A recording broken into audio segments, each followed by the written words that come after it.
Audition has two stereo imagery effects. One I think is practical and fun to use. The other one is an effect in search of a purpose, and I'm going to recommend you take a pass on it. We'll cover both though in this tutorial. If you want to follow along, go get these two files over here. A440 organ chords out of phase inside the working files, demo files subfolder. And then go back over here to the music subfolder, just couldn't be that way subfolder, and get this guy here, it just couldn't be that way, edited wave. Let's take a look at the fun effect first.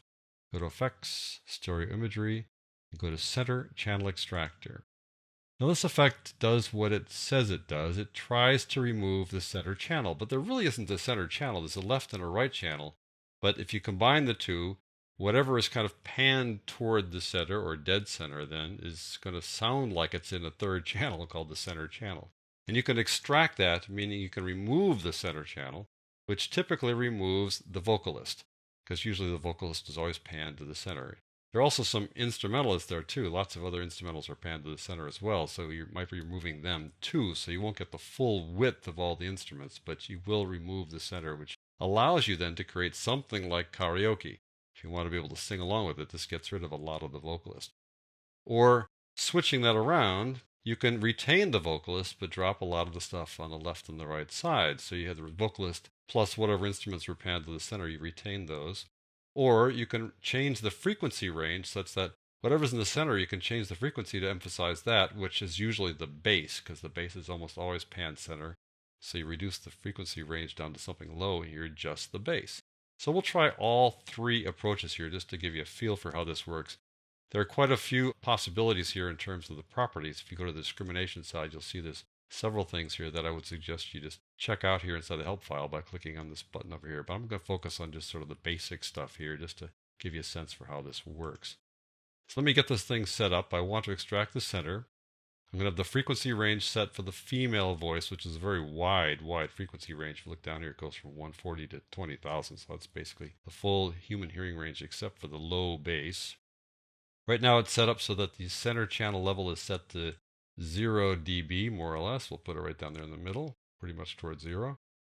And then the side channel is also at 0 right now. What I'm going to do is I start playing this, I'm going to start pulling down the side channels, and then you can sort of hear how they go away and that the center channel stays emphasized. Let me slide this guy over a little bit, and then we'll get rolling here, and I'm going to pull this guy down so you can see how that works. But you wanted me to stay, but it just couldn't be that way. You gave me all your... You can see how the instruments kind of around her began to go away, but you still hear the guitarist in the middle and some other things because they were panned to the center. But that's kind of the way the process works. Let's just hear the bass on that side. I'll switch over to the bass frequency. Bass frequency you can see is way low, 20 hertz to 120. It's set at 70 hertz if you look here in the slider with a 100 hertz width. And if I were to put this on custom, I could create that by just building it using the custom version, but we'll take the bass preset here. Now you'll hear how just the bass sound shows through there. So if you're a bass player and you really want to hear just the bass, that's a great way to hear just the bass. Let me switch over to the female voice again. Now we're going to do the reverse. I'm going to put these guys back up again so they're more or less lined up. And as we play this, I'm going to pull the vocalist out so it becomes a karaoke kind of a thing. So here we go. Let's try that. I never said that's what I want.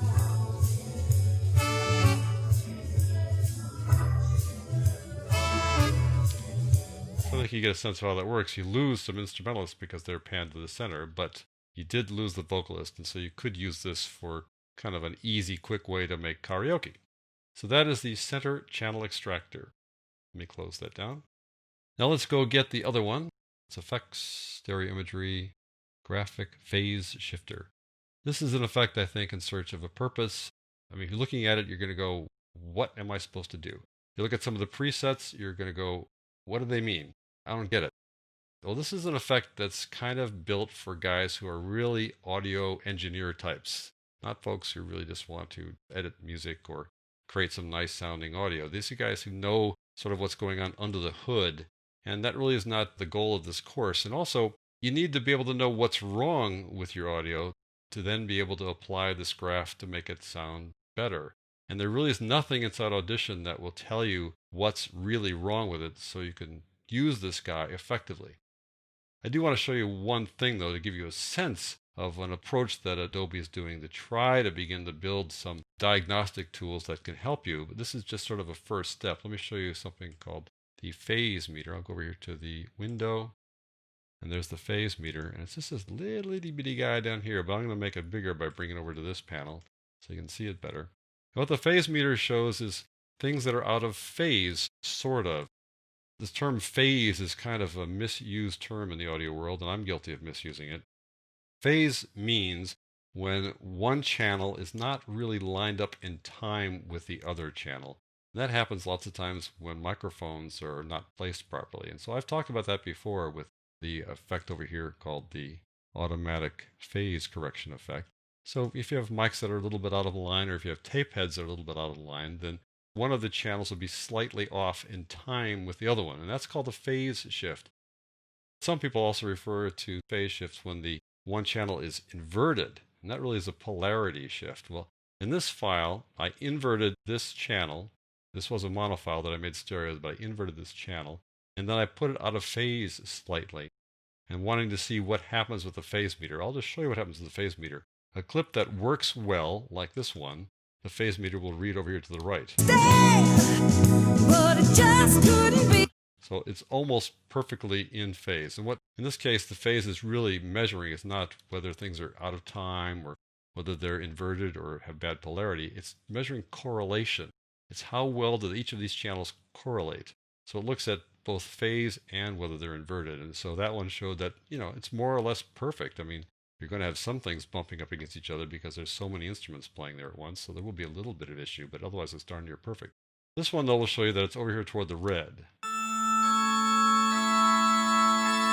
That's because it's a little bit out of phase and it's also out of polarity. The thing is, though, what does this tell you? Does it tell you to use the graphic phase shifter? If I go over here to get the graphic phase shifter open up again, does it tell you what to do with this thing? Not really. It just gives you a sense that something is wrong. And so, yes, we know something is not right with this clip here, but this guy really won't help us make those repairs. We need to have something else that shows us exactly what to do to make repairs. So this is a thing that an audio engineer might enjoy working with. It's really an effect that needs more features in it before it can become really useful. I think it's a work in progress, so I'm going to suggest you take a pass on this one. I do want to show you, though, just briefly what an out-of-phase clip looks like. So I'm going to zoom in on this thing a little bit and get in really close on it so you can see something here. I want you to look at how these files are arranged. See the peak right there? That's the peak right there. It's just a little bit out of alignment, and it's also flipped. So not only down here is this polarity reversed, this peak down here should be going up instead of going down. You can also see that it's off by a few samples. So this is the phase shift when it's off by a few samples, and when it's flipped over like this, that's a polarity issue. So phase shift and polarity, and it shows up here as a correlation issue in the phase meter. But it's really hard to take this and turn that into something you can use with the graphic phase shifter to make a repair. So unfortunately, that effect is not really ready for prime time, and I think in terms of the stereo imagery effects, just focus on the center channel extraction and have some fun with that one.